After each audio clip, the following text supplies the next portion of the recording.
Please welcome the writer and director of Lone Survivor, Mr. Peter Berg.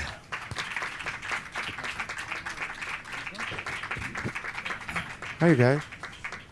So, Peter, welcome to London. With this film has been a huge hit in the States. Congratulations on that. First of all, for the people who don't quite know, can you fill them in the story what Operation Red Wings was? It's a true story about a Navy SEAL operation. You guys know what Navy SEALs are? Do you ever hear Navy SEALs? Navy SEALs?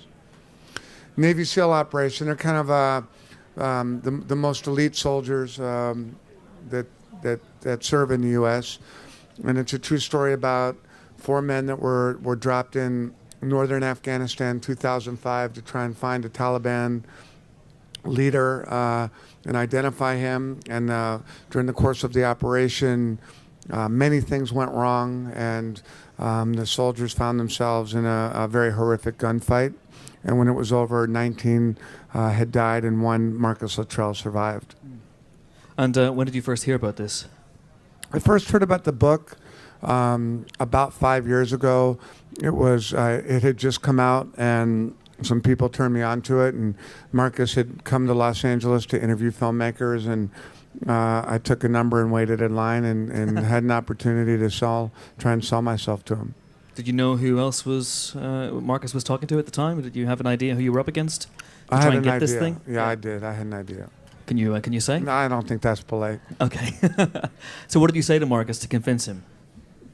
He had seen a film that I'd done called The Kingdom, which was about some FBI agents going to Saudi Arabia, and there was a fair amount of action and violence in that, and he felt that the action and the attention to detail was accurate. And Navy SEALs are very unique individuals and have their own cultural norms that are quite unique and not necessarily available to the layman if they want to understand them. And Marcus felt that I'd done a good job of capturing the attention to detail with these FBI agents, and I told him that I would do my best to do it in Lone Survivor. And how long was the process? Because it was something like 6 years, 5-6 years from the time you spoke to Marcus to the time you started filming. It was about 4.5 years. Okay. So it was a lengthy process. I spent about 2 years writing the film, did a lot of research, lived with different Navy SEAL platoons, went to Iraq for a month and got to embed with the SEAL platoon in Iraq, and just wanted to make sure I understood that culture before I tried to write the film. What's that like when you say embed?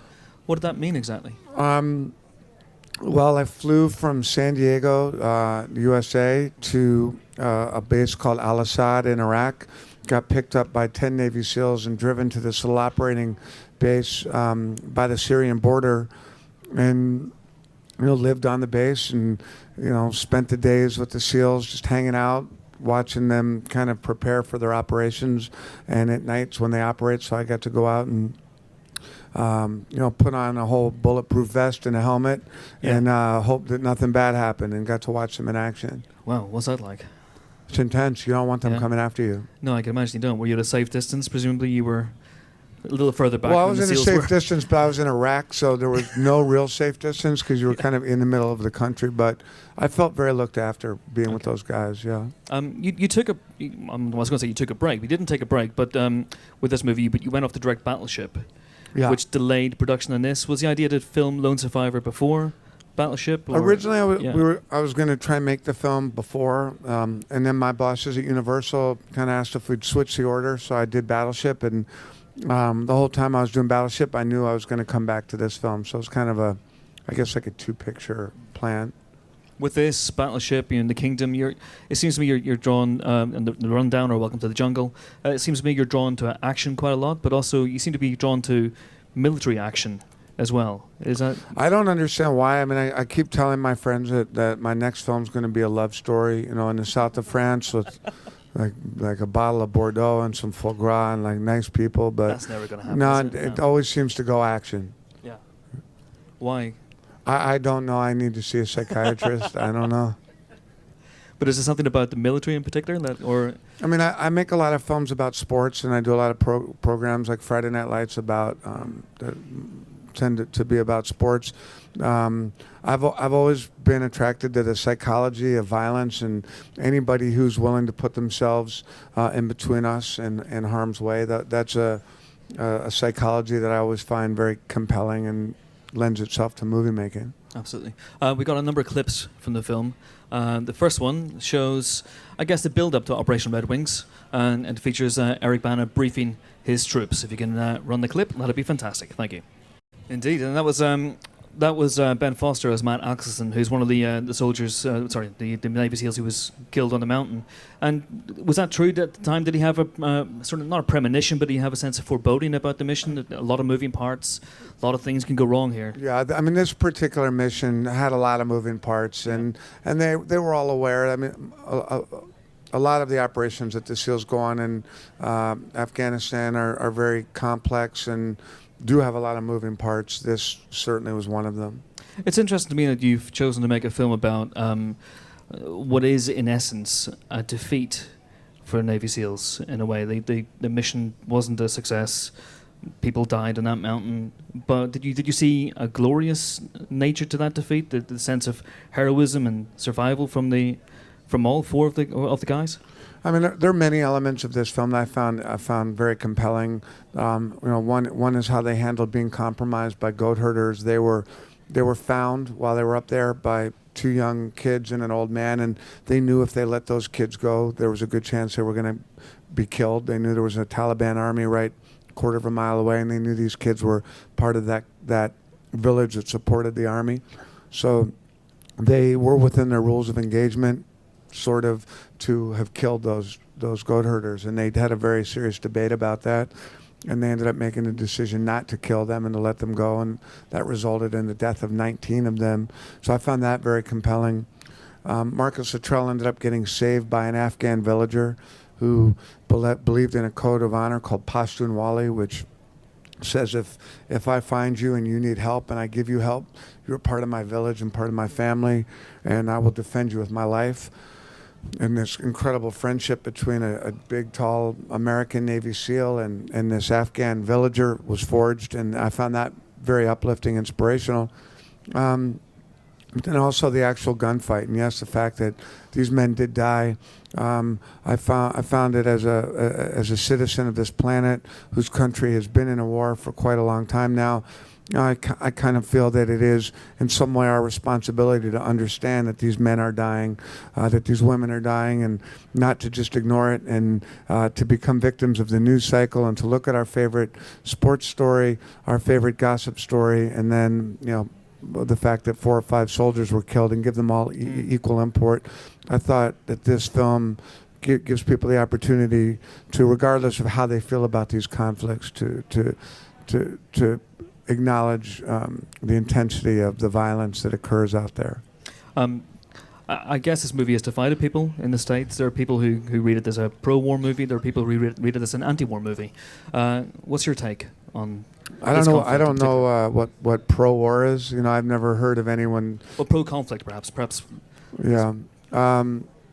Again, my goal was to divorce politics from this film and not be pro or anti-war, but certainly to be pro soldier in this case. And I have a great deal of respect for these men who were willing to put themselves in these situations for us. It's astonishing the extent of the heroism and the bravery these guys go through. They're being shot to pieces and they're still fighting on. How important was it for you and the actors to nail that and I guess pay tribute to that? There were 19 soldiers who were killed in this operation, and I met with all of their families, their moms and their dads and their wives, and many of them had children. And they made it very clear to me that they wanted this film to capture the essence of who they were and how they fought and how they died. So it was important for us to do it for the families, to do it for Marcus Luttrell, who was the one man to come off that mountain, and to make sure that when the film ended and I had to look the moms of these dead soldiers in the eyes, that they would feel as though we had respected the way their sons lived. It's interesting. Marcus Luttrell was not only on set every single day. Is that correct? He was there. He was there as an advisor, but he's also in the movie. Just a little bit. Just a little bit. Just as a little cameo early on in the film. Yeah. Okay. Was he a natural? Did you have to talk him into doing that, or? Well, he didn't really have to turn in like a Tom Hanks style performance. He had to say a few words, and he was good. You're in it as well. Just for a Your second. trademark director cameo. A little bit. It's in there. Let's talk about the cast itself, because it's a fantastic cast, and I guess the central quartet, which is Emile Hirsch and Mark Wahlberg, Taylor Kitsch, and Ben Foster. Who was the first on board? Was it Mark Wahlberg? It was really Taylor Kitsch, who I've known forever, who I did Friday Night Lights with, and I probably gave him the book first and said we're going to make this movie one day. And then right after that, it was Mark Wahlberg, who I wanted to play Marcus. Okay. When you gave the book to Taylor, did you have him in mind for Marcus, or No, for for Mike Murphy. Okay. And then Ben Foster comes on as well, and then I've been a big fan of Ben Foster's forever. I think he's one of the best actors working today. He's like, I think, going to be the next Daniel Day-Lewis. I really believe that about him, and he has a real striking resemblance to Matt Axelson with curly hair and the red hair, and it was a no-brainer. So I went after him aggressively. And Emile Hirsch is someone I've known for a while, who again has a resemblance to Danny Dietz, the actor that he played, the character, the Navy SEAL that he plays. I know you said no to Emile Hirsch about 25 to 30 times. Yeah, well, for he this was movie. too skinny, so he had to work out. We tortured him and made him work out for months and get some muscle tone, and then we gave him the part. And what about Ben Foster? I've always got the sense from him that he's a very, very committed actor. Mm-hmm. Maybe method might be the wrong the word to use, but how does that fit in with another group? Because I imagine the likes of Mark Wahlberg, Taylor Kitsch are quite easygoing actors, and then you put someone who's very intense in the middle of that. How does that work out? Ben Foster's intense, but not in an obnoxious way. You know, he just really cares, and when he's on the set, he's working, he's focused, he's constantly thinking and asking questions, and I like it, you know, because it makes everybody else kind of stay focused. Is it true that he ate dirt at one point? Yeah, he does. He would eat dirt after every big fall or RPG explosion that was near him. He felt that the dirt would have gotten into his system. So I was concerned I would have to check with the medic to find out what would happen if you ate too much dirt. And like if you would get really sick or die or anything. And I was assured that the dirt he was eating wasn't going to hurt him too badly. Excellent. And as an actor yourself, is it easy to direct actors? Do you understand what they're going through? I mean, no two actors are the same. And, you know, if it's taught me one, you know, if acting has helped me understand one universality with actors, it's that they all have their own process, and they all have to be treated with respect and listened to and heard, and what works for you might not work for him, and so it's kind of my job to figure out, you know, what does work for you and versus what works for him, and try and give you that. Is that what the rehearsal period is for, or do you find yourself figuring people out as you go along? Maybe on day 7 you figure out something that you might have liked to have known on day 1. Yeah, I mean, the rehearsal period definitely is good. You know, it's like a dating period where you can spend a lot of time with someone and hopefully, you know, at least get the beginning of an understanding of who they are and, you know, what their psychological makeup is and that sort of a thing. That being said, once you start shooting, generally a whole new animal emerges. So you got to be ready for anything with actors. Okay. And speaking of the Central Quartet, our second clip now shows them all enjoying each other's company before going on the mission. How did you get that chemistry? How did the guys go off? Because you hear a lot of actors on movies like this, they'll go and do 3-4 weeks of boot camp. Was that the case? Yeah, we did about a month and a half of a boot camp that Marcus Luttrell supervised with 4 other Navy SEALs, and these guys spent that month and a half living together and training with the SEALs and learning how to use the weapons and learning how to communicate and move and operate the way SEALs do. And by the time that was over, they had a really good, solid chemistry. Okay. And you mentioned earlier on where you shot iPads and iPhones didn't quite get signal. Where did you shoot the film? In New Mexico, Albuquerque and Santa Fe. But it was high. It was high at altitude, so it was like 10,000 feet. So where we were, there were no cell phones. Okay. Was this like an arduous scout around the world looking for a location, and then suddenly, actually, we can just stay here? Kind of, yeah. I mean, I went to India, I went to Colorado, I went up to Alaska, and we found, with 45-minute flight of Los Angeles, a great location. Not bad. And how intense was the shoot? How long? How many days was it? It was fast. It was 42 days, which is fast for a film.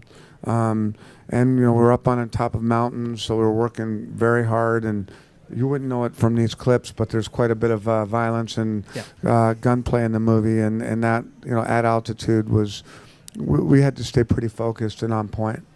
In fact, it reminded me a bit of the Kingdom as well, because the Kingdom essentially at the end is a 30-minute sustained action sequence that doesn't let up, and there's an amazing building of tension in this movie, and then once that tension is released, the action just doesn't let up for about, I'd say, 40 minutes or so. Is it longer? Almost an hour, yeah. Almost an hour, yeah. And how difficult was that to shoot? Given that you're on a mountain, you have your actors, you can't double them as proficiently as you might normally be able to.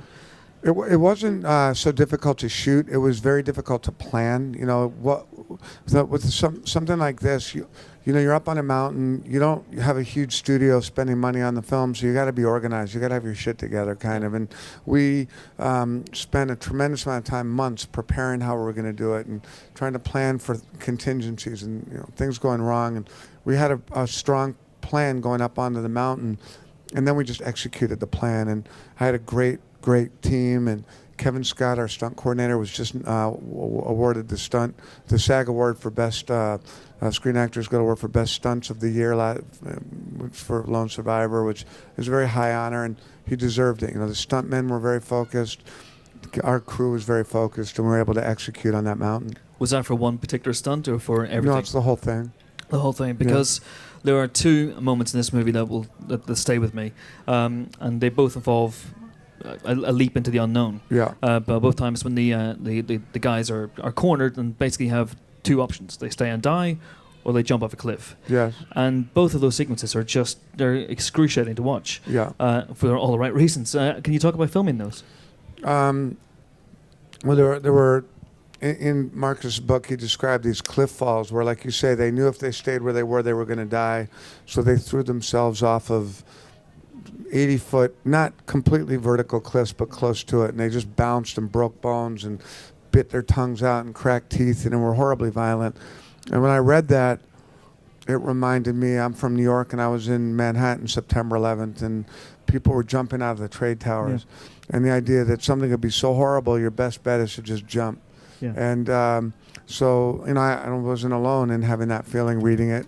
And we all read that and talked to Marcus and looked at photographs of the cliffs that they had jumped off of, and really decided we wanted to try and capture that. And that was just some extraordinary work by stuntmen and Kevin Scott, the stunt coordinator. And these men were very committed to just literally jumping off of cliffs, and fortunately nobody got hurt that bad. We had some broken ribs, we had one punctured lung, a couple of concussions, but nobody got hurt too bad. Having only seen the film without recourse to being able to pause it, it seems to me that there are some moments in the jumping sequences where it does seem as if the actors were doing it themselves. How much of they did it, and because Marcus was there, the actors everybody wanted to give more, as much as they could, for Marcus Luttrell.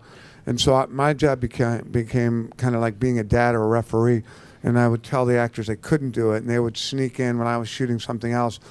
I'd get a call that Ben Foster was ready to throw himself off a cliff, and I'd run over there and drag him out. And I'd get Ben out, and then Taylor Kitsch would go sneak in. So if you see it, they're in there kind of against my wishes, but they were determined, and fortunately nobody got hurt, and they're pretty intense sequences. And we have one last clip from the movie. This is, I guess, the pivotal scene in the film. This is where the guys have been discovered by the goat herders, as you say, and they're deciding their next course of action. Is that scene the movie for you? Because that's the pivotal moment, and everything hangs on that. I mean, it was certainly, what hooked me into the book. I mean, the action is undeniably intense, but the idea that these four young guys in their 20s are discovered by three civilians who, although they're not armed, are life-threatening to them. They know the second they let them go, their position's going to be revealed, and they're going to be in a horrible gunfight.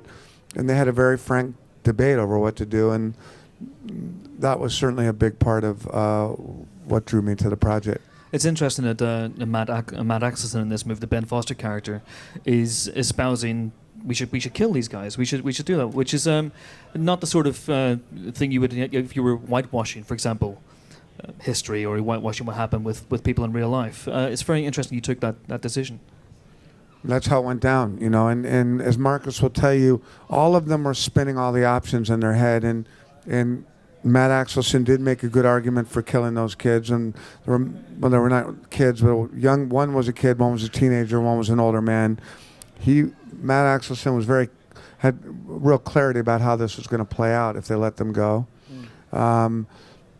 Luttrell made an argument for not killing them. Dietz couldn't make up his mind, and finally the decision rested with a 26-year-old kid, Mike Murphy, who decided to let them go and to try and beat them out. And I think that probably was certainly morally the correct decision, and it played out catastrophically for these guys. Absolutely. I saw an interview a few years ago with Marcus Luttrell. I think it was on the Today Show, where he says that every day he replays that decision and he would do it differently. He would do the time for breaking the rules of engagement if he could do it all over again. Have you had a conversation with him about that? I have, yes. I think that's accurate. Yeah. Yeah, pretty much the same thing. I'm also interested in the writing process on this movie. When you have something that's so documented, but you also have to make a film. You also have to have something that breaks into, roughly speaking, the 3-act structure. Can you talk about any changes that you made from what happened?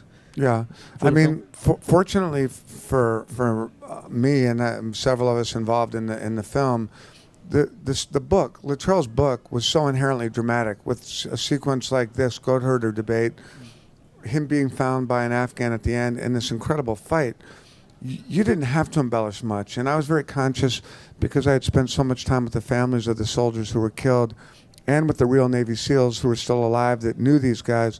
If I had started making up plot points and trying to add drama to this, or like Marcus says, had him fall in love with the village elder, or put these guys on wires and had them flying around, it would have cheapened and been so reductive to the reality that I was very careful about not embellishing very much at all. I didn't have to. If anything, I condensed the timeline, particularly at the end. Luttrell was in that village longer than in the film. 5 days, wasn't it? Yeah. Yeah. But I was very conscious about, the last thing I wanted was the mother of a SEAL who had given his life for his country coming up and accusing me of turning it into a Hollywood story. So I just tried to stick to Luttrell's book as much as I could. Okay. And if you have any questions for Peter now, we have some microphones going around. Yes, please, right here in the front row. And here is the microphone. Hi, Peter. It's Peter Berg here. First of all, I love your work. I love Battleship and the something I can't remember now. Anyway, so I'm really looking forward to the Lone Survivor. One of my friends is Navy SEAL as well. I'm excited, as you can see now. Okay. I just wonder, what excites you the most about filming this movie? I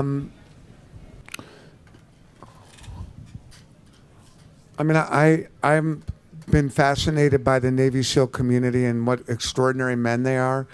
So I was excited to be able to go into that community, to be able to go meet the real SEALs, go to Iraq and see how they live and operate. I'm the first civilian that's ever been allowed to live with SEALs while they're on a platoon, and that was an amazing experience.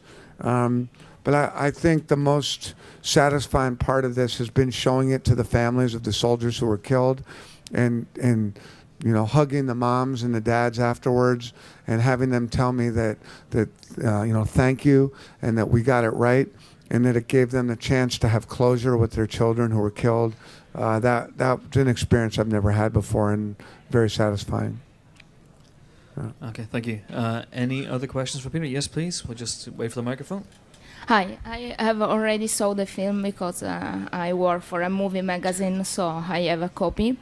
And I enjoyed the fact that in the first scenes we see the real pictures in the bedroom of the guy.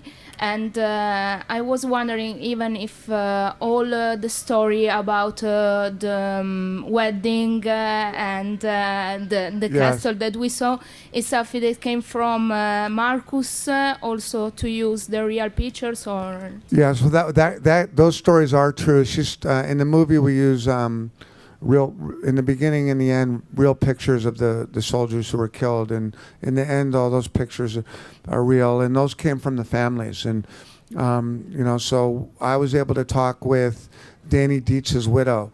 And I talked about, what were the last things you talked about? And she said they were redoing their house, and she was picking a color of paint. And Danny was very obsessive about decorating the home, and he was nervous that she was going to paint the house an ugly color. And so that he didn't want to. He wanted to let her paint the house, so he told her it was fine. But to the other guys, he was like, "Oh my God, she's going to paint the house purple," and then he was all upset about that. Matt Axelson is on the phone or on the computer Skyping with his wife, Cindy. That's the real transcript of the last communication they ever had. She gave that to me. That's what they said to each other. Also, the pictures of the wife is that's the her. same. Yes, that we see. when they're dancing at the wedding at the end, that's the real Matt dancing with his wife, Cindy, at the wedding. And so, we put as much of that in the movie as we could. That's all real. Where did your research start? Obviously, there's Marcus Luttrell, there's the book, but where do you go from there? I first went to Coronado, which is the home base for the Navy SEALs, and Marcus starts the book by talking about the Navy SEAL selection process and how challenging it is. So I started with that. I observed several Navy SEAL Hell Weeks, their selection process, which are just brutal. Which it's a 5-day process where it starts with 400 men, and over the 5 days they get two-hour sleep periods. And for the remaining, however many hours that is in 5 days, they're just constantly being challenged and really, really hardcore. And they can quit anytime they want. They just have to ring a bell 3 times. And there's about an 85 to 90% quit ratio. So I watched a couple of those. Not tempted to go yourself? A little bit. Like, I think there's a part of all of us that wants to know, where your boundaries are and what you're capable of. And what's interesting is you never know who's going to make it and who's not. These guys aren't big, tough, muscly, macho guys. They come in all shapes and sizes, and you never know who's got that inner fiber, that character that just won't quit. You never know who's got that. Absolutely. Any more questions for Peter? Thank you.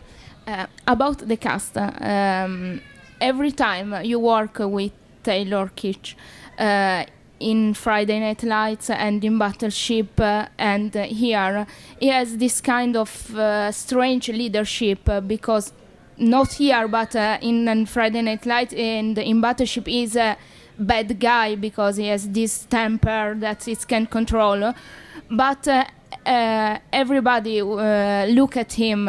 Also here, when a Patton, that it's the last one that arrive. There is the run in the morning, and he win and they have to decide if shave. That he said 2 times, "You are Mike Murphy. You have my Marcus." Yes. It's something that it's inside the Taylor Kitsch that you saw, or it's happened just. I think it is something inside Taylor Kitsch. He's a good bad boy. You know what I mean? He acts tough and like kind of a troublemaker and disorganized and a bit of a screw up, but he's really very, very strong.